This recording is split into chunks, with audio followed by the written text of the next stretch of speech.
Hi, I'm Joe Giordano, Content Manager at Aftermarketer Club. Today, for our In the Pits expert interview series, we're going to be talking about how automotive industry companies can benefit from social media marketing. Our guest today is Jason Falls. Jason is an author and speaker as well as the CEO of Social Media Explorer, an education and information products company focused on digital and social media marketing.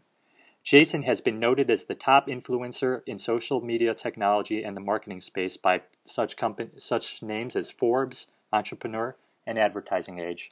We want to welcome Jason by starting off with this question. How should businesses measure social media marketing success? That's a great question, Joe. I think that depends largely upon the business's goals for social media marketing. And I think that's where a lot of companies sort of get sideways as they say, okay, we're going to do social media. What do we want to measure? What do we want to get out of it? And they don't actually take the time to step back and say, okay, what can it do? How can we leverage it? And so there's seven sort of in my sort of definition of working with clients over the years, there's seven major buckets of what social media marketing can do for your business. They include customer service, research and development, branding and awareness, reputation, building community, driving sales, and then facilitating public relations. And so you can choose one, you can choose all seven, you can choose three, depending upon your resources, both human and fiscal, to decide what you want to use social media marketing for. And then once you do that, once you decide what you're going to use it for, then you know what you're going to measure, because each of those seven components come with metrics that you want to look at. For instance, if branding and awareness is your goal, then you measure branding and awareness not by bottom line revenue. You actually measure branding and awareness through what's your reach, how many people are hearing your message, is that message sticking, so on and so forth. So you use different metrics for each of those seven business drivers. Obviously, driving sales and leads is one of the seven, and it's one that a lot of people want to focus on because obviously you need to try to show some revenue, some return financially for what you're doing. But you measure based on what your goals are for that particular activity. Okay, good points. I think one of the things our listeners are curious about is what are the biggest social media marketing mistakes that you see companies making right now? Well, I think we can carry on with the same thing. I think one of the biggest mistakes is that they're just playing in the sandbox. They're not actually using social marketing strategically. They're not understanding what the possibilities are, what it can do for your business, and therefore they're not choosing one or three or five or seven of those business drivers. And so they're not approaching it strategically. And when you don't something with a strategic position, then you're always going to be somewhat frustrated with the measures and the return you're getting out of it. Because I use the analogy in the book that I wrote with Eric Deckers. We use the analogy. It's like getting your wife or your husband and your children in the van, getting to the end of the driveway and saying, okay, where are we going on vacation? You haven't picked a destination. You don't know what clothes to pack. You haven't booked hotels. You don't know if there's enough gas in the car, et cetera, et cetera. Approaching social media without a strategic reason to do so means you're just on a journey and you don't necessarily have a destination. Therefore, you're not always going to be pleased with the metrics you're getting back. So that's probably the primary mistake that I see made. I think the other mistake that I see made is that companies still to this day, even though we've been talking about social media for almost a decade now from a social media marketing perspective, how it applies to businesses, they're still making the mistake of basically spraying and praying. They think it's a broadcast mechanism. It's a one-way method of communications where they just say, buy my stuff, click my junk, come to my store. And they don't realize that there's a little give and take, that now consumers can talk back to you and you can listen. And there's a whole lot of powerful communications that can happen there instead of just saying, here's our deal, here's our special, come buy from us. Okay, and there seems to be a lot of different social media channels out there. You've got Facebook, LinkedIn, Twitter. You got Pinterest now. What is the best social media channel to reach your audience? I mean, how should companies go about seeing which is best for them? Well, the best channel, and the last little thing you said there sort of is indicative of the answer. The best channel is where your audience is. Where your audience is located. And so what you have to do, though, is you got to fit where they are. Now, obviously, Facebook recently, did a supplemental file on their IPO that disclosed that they now have over 900 million members. So there's a pretty good chance that some of your audience is going to be on Facebook, whether you're a B2B business or a B2C business. It doesn't really matter. Your customers are probably on Facebook in some form or fashion. But you have to remember, too, that most people are not on Facebook to talk to brands and companies. They're there to have personal networking with friends and family. So you have to start to look at which channels are my audience participating in or on. Do they read blogs? Do they listen to podcasts? Are they on Pinterest? And if they are, would connecting with my brand on Pinterest make sense for them? Are they on Twitter? Do they follow Twitter feeds? Is Facebook or LinkedIn or YouTube or any of these channels, does it make sense for them? And it's really funny because when you ask the question, okay, well, how do we discover? How do we find out where our audience is? I think the one thing that we always forget to do, most of us forget to do, is just ask our audience, where are you? I think that's a very simple thing to do, and I think we miss the simplicity of that. And it doesn't necessarily have to be scientific research. You don't have to do a survey. You can just anecdotally, as people come into your store, say, hey, are you on Facebook? And if you are, do you friend any companies or brands there? And if you were to friend them, what type of content in that format would be useful for you? What would you like to see from us in that format? You can ask that question of 10 or 15 people coming into your store and start to get a pretty good idea of what would appeal to people in the online space. So ask your audience first, and then see if the expectations that you had matched up with their answers. And then you're going to start to narrow it down and see, you know what, Pinterest doesn't make a lot of sense to them.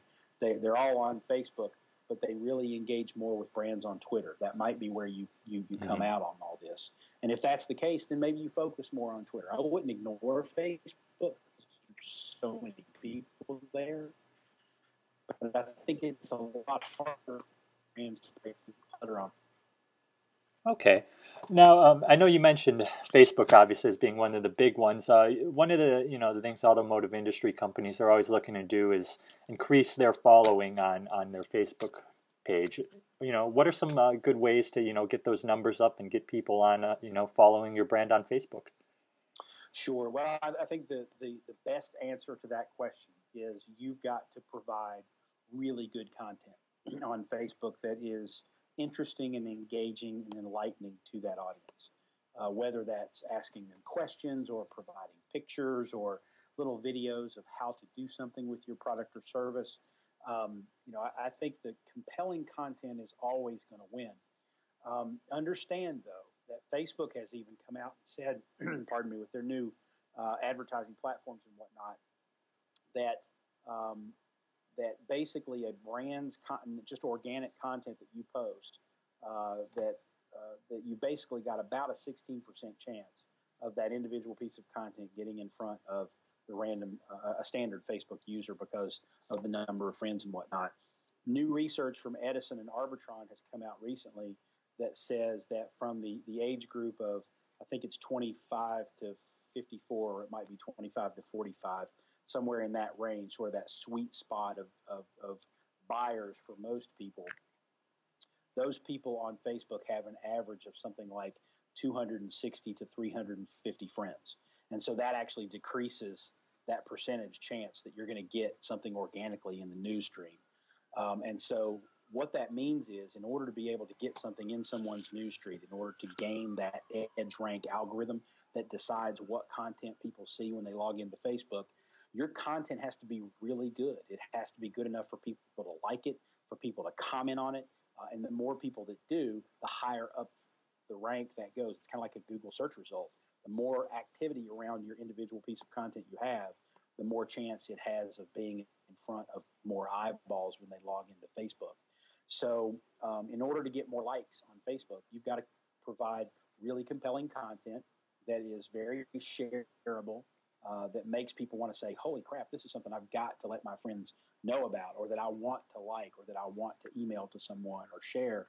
And if you do that, you're going to organically grow your followers. Now, outside of that, if you are providing great content and you still don't have a good starting point of followers and friends and whatnot on Facebook, then you need to use your traditional media channels to let people know, hey, we're on Facebook, and here's how you can follow us on Facebook. Come to Facebook and search for this, or here's the link, et cetera, et cetera. You email your email subscribers. Maybe put the little Facebook icon or something in your print advertisements, or even in your television, or mention it on radio advertisements. But I would say go one step further. Don't just say follow us on Facebook or friend us on Facebook. Give them a reason why. We're going to give you great how-to tips if you friend us on Facebook. There's lots of great video content that we share on Facebook, and then you're going to be able to grow your fan base a lot quicker than you would otherwise. Okay. Makes sense. And, one of the things that we've been noticing over here is, a lot of people are accessing Facebook via, iPhones and Android phones and all of that. How does, mobile marketing fit into social media marketing now? Well, I think they go hand in hand, and that's going to become more and more the case. It's no longer a world where we can design for the 17-inch screen or the 22-inch screen. You're seeing this in website design now.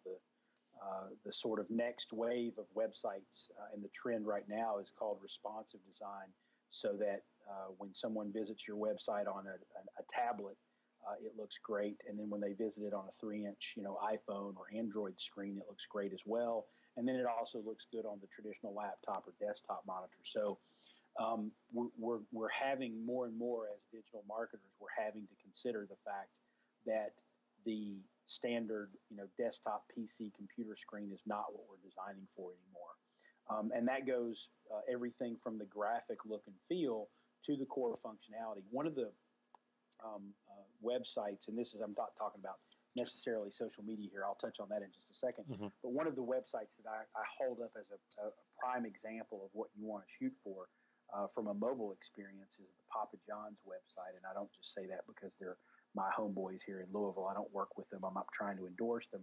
But they recently did an overhaul of their website. And if you go to papajohns.com on a mobile device, you don't have links to investor relations. You don't have how to get a hold of John Schnatter himself. You have 3 choices on that mobile website. Order a pizza for delivery, order a pizza for takeout, and find a location, because they know that on a 3-inch device, when you're on the go and you're going to papajohns.com, that's all you want to do. They've simplified the experience to make sure that it's absolutely optimized for the primary user who's going to come to that mobile version of their website. And I think we need to start thinking about that in terms of our websites too. What is someone on an iPhone coming to your website for? There's probably only going to be 1, 2, or 3 choices. Make that mobile version of your website only present those options. Certainly you can put a link, see the full version of the website if you want, but optimize for that mobile experience. Now, how does that interact with social media? Well, all of your social media platforms like Facebook and Twitter and LinkedIn and Google Plus and so on and so forth have apps or are optimized somehow for the mobile experience. They are doing exactly what I just recommended to you for your websites. Make sure that it's really, really easy for users to do exactly what they might want to do while they're on the go with your social channels. So you've got to start thinking about not just how someone is going to interact with your Facebook content on Facebook, on a computer, but how are they going to interact with that in the mobile experience? How is it going to be easy for them to share? Fortunately, you don't have to worry about the Facebook application's functionality. Facebook's got that covered. Twitter's got theirs covered, so on and so forth. But you have to continually think about providing people with content that compels them to want to share it, to want to like it, and so on and so forth. And then make sure that your website, your core website, is optimized for that mobile experience as well. Great information. So tell me a little bit about Social Media Explorer as well as the book you wrote. Sure. So Social Media Explorer, my company, started out as a blog. It was just me. I was at an ad agency, and I started, writing about social media and so on and so forth there. And it turned into a group blog with lots of other authors. And when I left the ad agency, Social Media Explorer actually became my company. And so we have basically 5 or 6 basic products. The primary product that we are deeply involved in right now is our live events called Explore, which we just finished up an event in Nashville, Tennessee a couple of weeks ago. We're going to be in Minneapolis, Minnesota, August 16th and 17th. And so we take sort of the strategic approach to social media, the higher level thinking. We don't do a lot of 101 content. We bring fantastic speakers from around the country, national practitioners, brand side folks, as well as consultants and thought leaders, and bring them to Minneapolis and Irvine, California, and Portland, Oregon later this year, and have a 1 or 2 day event that's really intensive about helping people think differently and think more deeply about social media marketing. We also do a market research product, which we're going to be launching in May. It's called The Conversation, where we analyze the online conversations around a particular industry. And so that's a product that we have. We also do consulting with companies and clients on how to develop social media strategies specifically for their businesses. So we do a lot of that as well. And then our other product is Exploring Social Media, which is an online learning community, subscription-based, where you come in and pay a small subscription fee, and you can basically ask digital marketing experts like myself and several others questions on the fly. And so it's kind of an on-call consultancy, if you will. And then our sixth product, or our other product that we have is advertising and sponsorship on some of those platforms as well. So we're actively involved and have our fingers in a lot of different pots in that particular regard, but we're enjoying what we're doing and having a lot of fun helping teach people about social media marketing. The book, which is sort of obviously an extension of that, is called No Bullshit Social Media. It's the All Business No Hype Guide to Social Media Marketing. And I wrote that with Eric Deckers. It was published in September of last year, and so far done very well and has gotten some nice reviews around the country and around the world from people who are looking to figure out how to approach social media strategically. Because even though it's got a silly kind of fun title, the book is really sort of, I talked about those 7 business drivers of social media marketing. The book really spells those out and gives you case studies, explains how to measure them, so on and so forth. And so it's really kind of a strategic planning how-to guide for social media marketing that helps businesses both small and large. Great. And how can people stay in contact with you? I'm easy to find. You can just Google Jason Falls, or I'm typically Jason Falls on most social networks. So Twitter, I'm at Jason Falls. On Facebook, it's facebook.com/Jason Falls or /Social Media Explorer if you want to go to the company page. And I'm also easy to find on LinkedIn and Google+. Thanks for the great advice. Thanks for having me, Joe. No problem. So we want to thank Jason again for joining us today. Be sure to get more expert online marketing tips for automotive industry companies by visiting aftermarketerclub.com/blog. See you next time.